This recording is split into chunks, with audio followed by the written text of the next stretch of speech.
একটা মিষ্টি মৃদু একটা বাতাস আসবে, এই বাতাস মুমিনদের বগলের নিচ দিয়ে প্রবাহিত হবে, এবং যার অন্তরে এক সরিষা দানা পরিমাণ ঈমান আছে ওই বাতাসে তার জান কবজ হয়ে যাবে।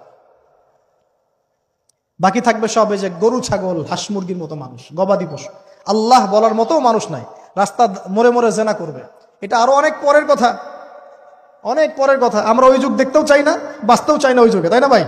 রাসূল সাল্লাল্লাহু আলাইহি ওয়াসাল্লাম বলছেন এরপরে একদিন সকালে হঠাৎ করে দেখবে কেনা বেচা করতে করতে, কথা বলতে বলতে, পানি পান করতে করতে, খাবার খেতে খেতে এই যে পশ্চিম দিক থেকে সূর্য উঠে গেছে। তার মানে কি ওই দিন কিয়ামত হয়ে যাবে, এবং এটা এত ফাস্ট হবে, এত দ্রুত হবে। আল্লাহর রাসূল সাল্লাল্লাহু আলাইহি ওয়াসাল্লাম বলেছেন যে কেউ বাসায় ফিরে যাবে, আহাল পরিবারের সাথে একটা দেখা করবে, এই সুযোগ পাবে না। একদম ইনস্ট্যান্ট ডেট ছাড়। একটা বজ্রনীনাদ, প্রচন্ড মানে শব্দ, এটাতে বিকট একটা শব্দে পুরো মহাবিশ্ব তোলপাড় সৃষ্টি হয়ে যাবে, একদম শেষ। এই হলো সিঙ্গার প্রথম ফুক, শেষ, সব ডেট। এই যে আমাদের এত বাহাদুরি, এত কিছু, সব শেষ। মানে পৃথিবী আস্তে আস্তে ওর শেষের দিকে যাচ্ছে।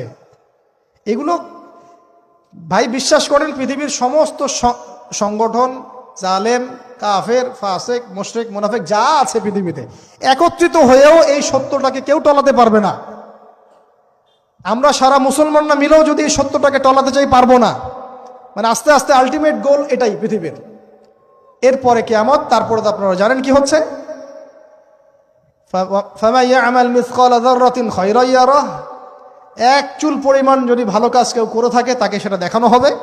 ওয়া মান ইয়া'মাল মিসকালা যাররাতিন শাররান ইয়ারাহ, এক চুল পরিমাণ খারাপ কাজ আমরা কেউ করে থাকলে দেখানো হবে।